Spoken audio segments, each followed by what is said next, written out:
नमस्कार. माणूस बदलला, निसर्ग बदलला आणि माणसाच्या जीवनाचा कायापालट झाला. माणूस बदलल्यामुळे, त्याने आपलं रूप बदलल्यामुळे निसर्गाला बदलावे लागले. माणसाने आपला स्वार्थ साधण्यासाठी निसर्गाची तोड केली, निसर्गाची तोडफोड केली. निसर्गाचा समतोलपणा ढासळला. निसर्गाशी संबंध त्याने तोडला. निसर्गाच्या विरुद्ध बाजूने तो वागू लागला आणि आता सुद्धा वागत आहे. त्याला अजून काही कळालेलं नाही आणि आताही कळत नाही. तो बेजबाबदारप्रमाणे वागत आहे. तो बेसावध आहे. त्याने अजून सुद्धा कोणती दखल घेतली नाही, कोणतं शहाणपण घेतलं नाही. एवढं नुकसान होत आहे, एवढ्या मोठ्या संकटांना तोंड द्यावे लागत आहे. अनेक भयानक घटना घडत आहेत, तरीही त्याने कोणती अजून अक्कल घेतलेली नाही, कोणतं शहाणपण घेतलेलं नाही आणि कशाचीच कोणतीच दखल त्याने घेतलेली नाही. तर तो फक्त आपला स्वार्थपणा, आपला मोठेपणा, आपला लालचपणा याच्याच मागे तो लागलेला आहे. पैसा कमवण्याच्या नादात, मोठेपणा कमवण्याच्या नादात, स्वार्थ पूर्ण करण्याच्या नादात तो सर्व काही विसरून गेलेला आहे. याच स्वार्थी वृत्तीमुळे, याच लालची वृत्तीमुळे त्याने जंगलतोड केलेली आहे आणि शेतीचं प्रमाण सुद्धा कमी केलेलं आहे. सर्वत्र त्याने वाळवंट बनवलेलं आहे. तो हास्सा सुद्धा थोडा सुद्धा विचार करत नाही की शेती नाही, निसर्ग नाही तर त्याचं काय खरं. तो खाईल काय, जगेल कसा. पैसा तर त्यास खाता येणार नाही, मग तो जगेल कसा. त्याला खायलाच काय भेटलं नाही तर मग तो जगेल कसा, राहील कसा. पण याचा तो विचार करत नाही. कारण निसर्ग आहे तर तो आहे, निसर्ग नाही तर तो नाही. म्हणून त्याचं अस्तित्व सर्व निसर्गावर अवलंबून आहे. त्याचा संबंध सर्व निसर्गाशी आहे. म्हणून त्याने निसर्गाचा समतोल ठेवला पाहिजे. निसर्गाचा समतोल ढासळू देऊ नये.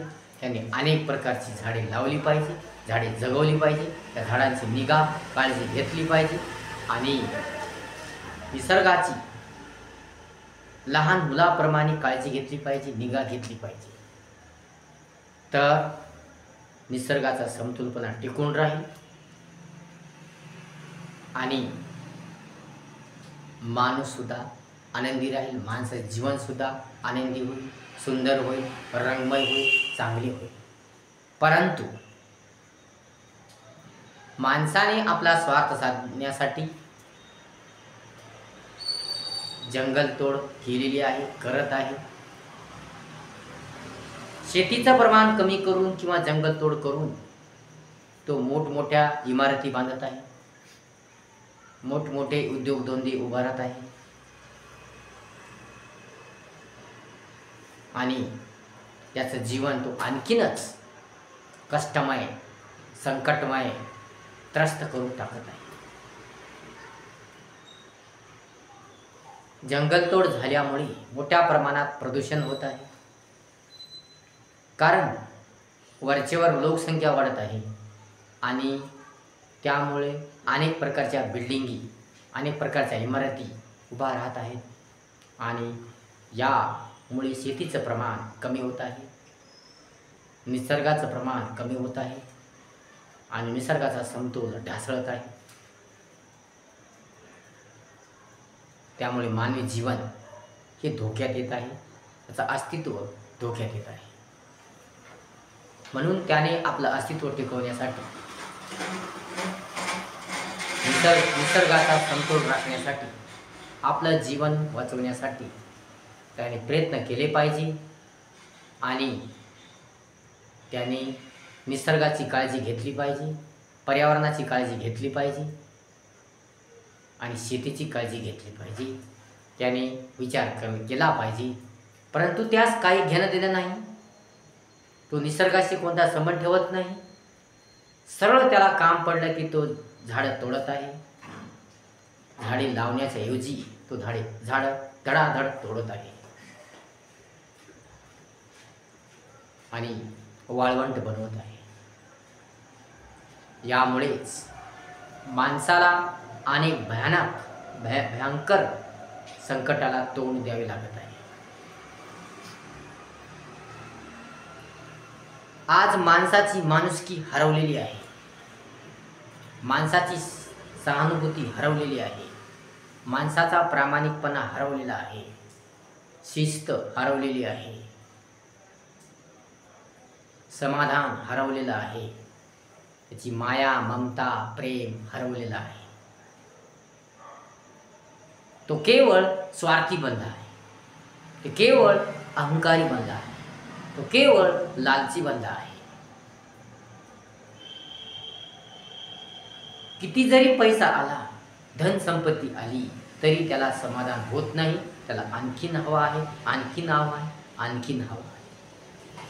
म्हणून त्याचं समाधान हरवलेलं आहे, त्याचं सुख हरवलेलं आहे. एवढा पैसा कमवून सुद्धा तो सुखी नाही, तो आनंदी नाही, तो समाधानी नाही. एवढा पैसा कमवून सुद्धा, एवढी प्रगती होऊन सुद्धा, एवढा विकास होऊन सुद्धा त्याला थोडंही सुख नाही, थोडाही आनंद नाही.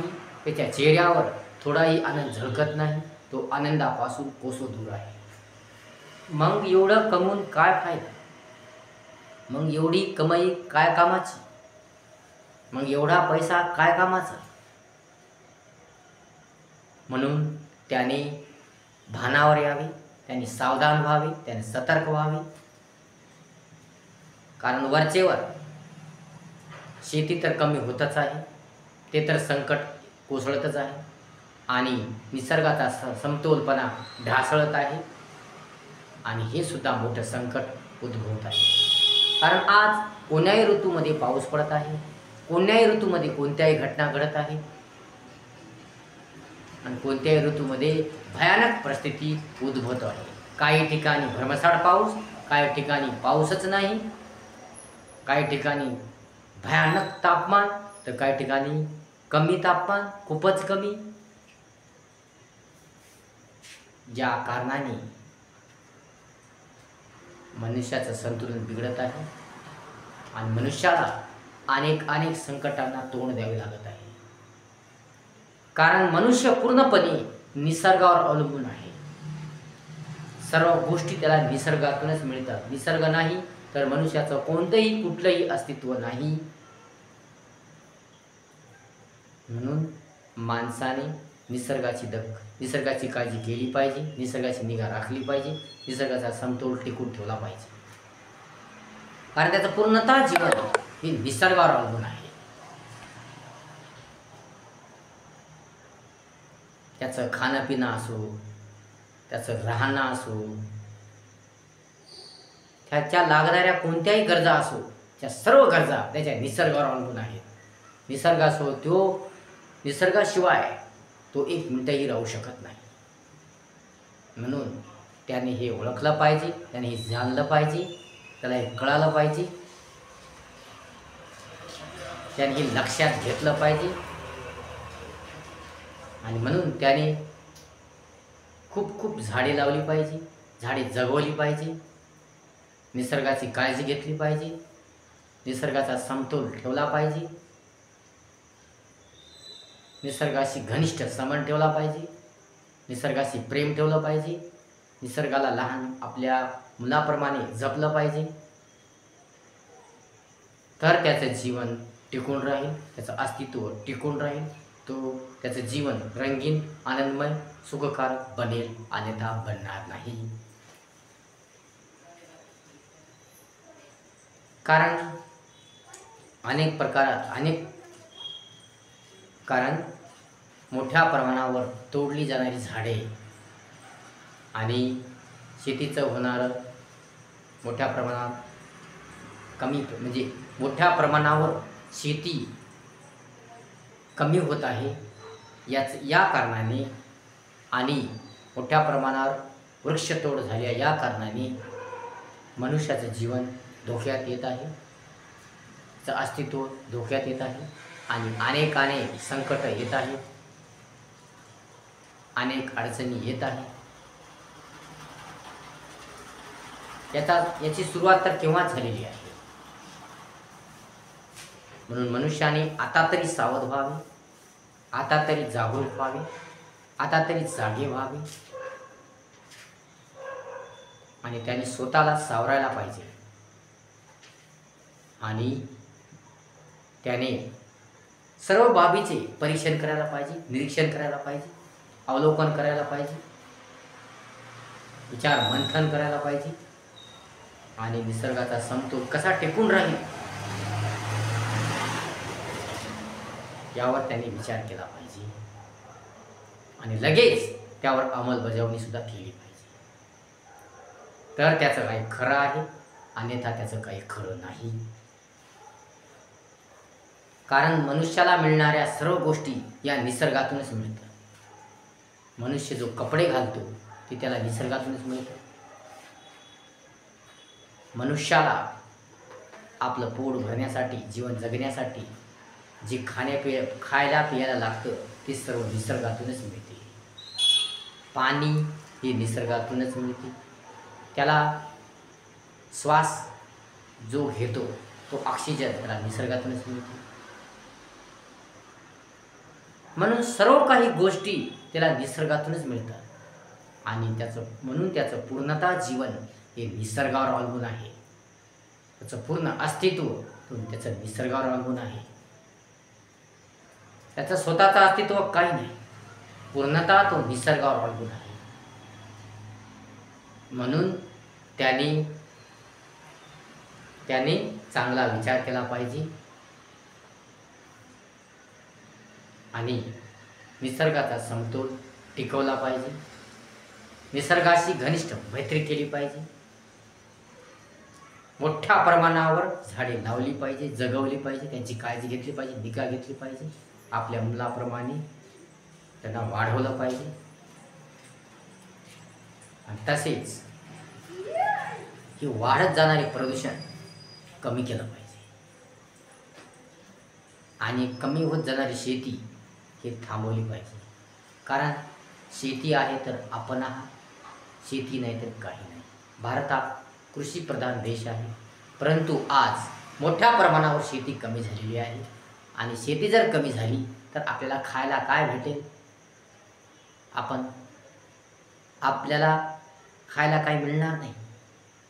आपल्याला तसंच उपाशी मरावं लागेल. म्हणून मनुष्याने निसर्गाबरोबरच शेतीची सुद्धा काळजी घेतली पाहिजे, दखल घेतली पाहिजे. कारण तो खाण्या वाचून तर राहणार नाही, त्याला खायला पाहिजेच. त्याला खायलाही पाहिजे, त्याला प्यायला पाणीही पाहिजे, त्या खायला अन्नपदार्थही पाहिजे, त्याला घालायला कपडेही पाहिजे. सर्वच मनुष्याला पाहिजे. अन्न, वस्त्र, निवारा ह्या माणसाच्या प्रमुख गरजा आहेत आणि ह्या गरजा त्याला लागतातच, याच्याशिवाय तो राहू शकत नाही. म्हणून त्याने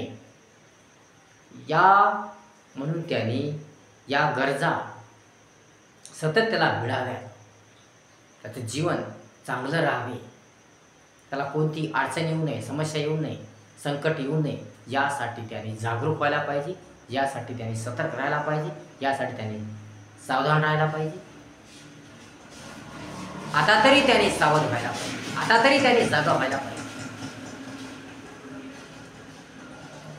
त्याचा स्वार्थ, त्याचा लालचपणा अहंकार नष्ट करायला पाहिजे आणि त्याने या गोष्टीचा गांभीर्याने विचार करायला पाहिजे. त्याने प्रदूषणाला रोखलं पाहिजे. कारण प्रदूषणामुळे मोठ्या प्रमाणावर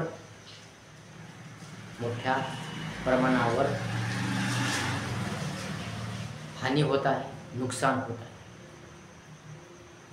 कारखान्यातून निघणारे जे घातक पदार्थ असतात, त्या घातक जो धूर असतो, जे वायू असतात, त्यामुळे मोठ्या प्रमाणावर प्रदूषण होत आहे.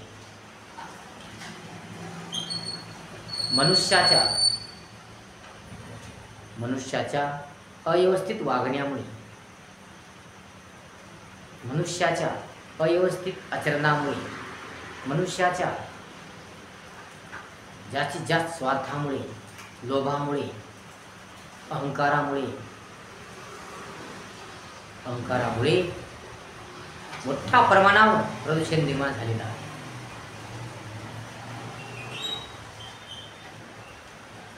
हवेचं प्रदूषण, पाण्याचं प्रदूषण, अशा वेगवेगळ्या बाबीचं प्रदूषण निर्माण झालेलं आहे आणि मनुष्याचं जीवन नरक बनलेलं आहे. परंतु अजूनही तो जागा झालेला नाही, अजूनही तो सावध झालेला नाही. म्हणून त्याने जागे व्हावे, सावध व्हावे आणि आपलं जीवन त्याने वाचवावे.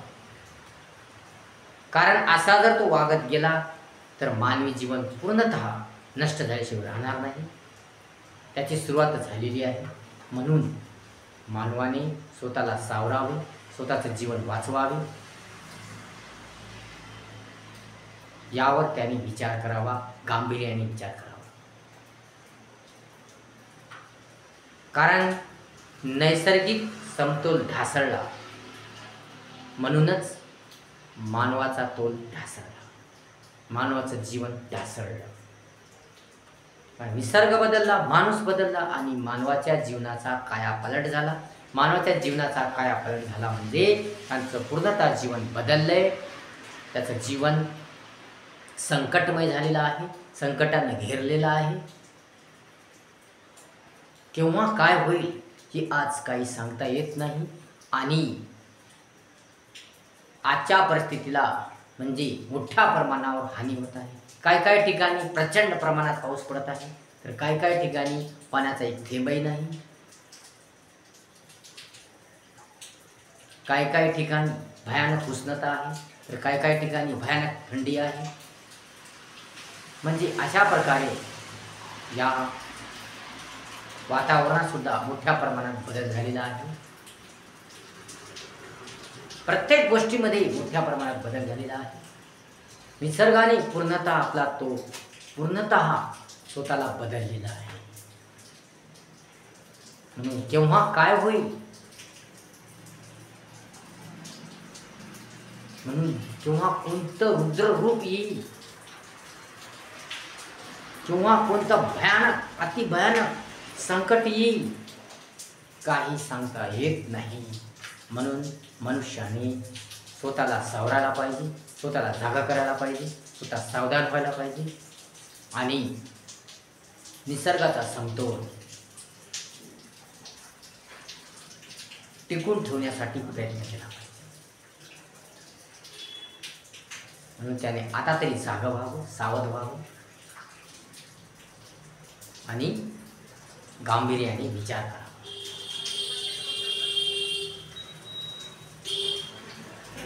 यावर त्याने गांभीर्याने विचार करावा. कारण निसर्ग आहे तर तो आहे, म्हणून त्याने याचा गांभीर्याने विचार करावा आणि निसर्गाचा समतोल राखावा आणि आपल्या लालच, स्वार्थ, अहंकार, हाव यावर रोख घालावा. त्यांनी समाधानी जीवन जगावं. त्याच्या गरजा पूर्ण होऊन थोडीफार बचत झाली ही त्याच्यासाठी खूप आहे, परंतु याच्या हद्दीच्या बाहेर तो जात आहे, हे त्याने थांबवायला पाहिजे. हे त्याने थांबवायला पाहिजे. नसता त्याचं जीवन नरक बनेल, कंगाल होईल आणि त्याचं अस्तित्वच पूर्ण संपून जाईल. म्हणून मनुष्याने जागृत व्हावं, मनुष्याने समाधानी असावं. समाधान हे फार मोठा गुण आहे. तो समाधानी राहिल्यामुळे त्याचं जीवन चांगलं होईल, सुंदर होईल. त्याच्या आरोग्यावर विपरीत परिणाम होणार नाही. तो प्रसन्न राहील, आनंदी राहील, सुंदर राहील. त्याच्या चेहऱ्यावर आनंद झळकत. तो आनंदापासून कुठं दूर जाणार नाही. परंतु तो स्वार्थी बनत आहे, लालची बनत आहे, अहंकारी बनत आहे.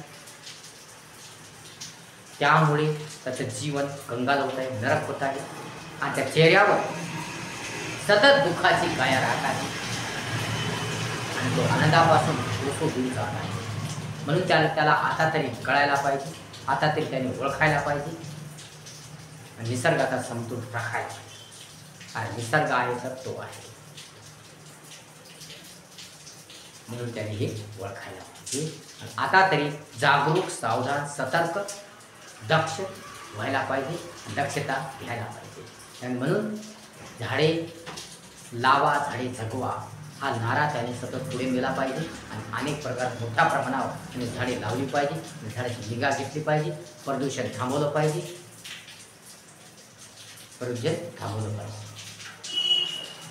आणि कचऱ्याची सुद्धा योग्य विल्हेवाट लावली पाहिजे. त्याने रस्त्याच्या कडेला कुठेही कचरा टाकू नये. त्यामुळे जास्तीत जास्त डास निर्माण झालेले आहेत. म्हणून त्याने कचऱ्याची विल्हेवाट योग्य ठिकाणी लावली पाहिजे. त्याने प्रदूषणही थांबवलं पाहिजे.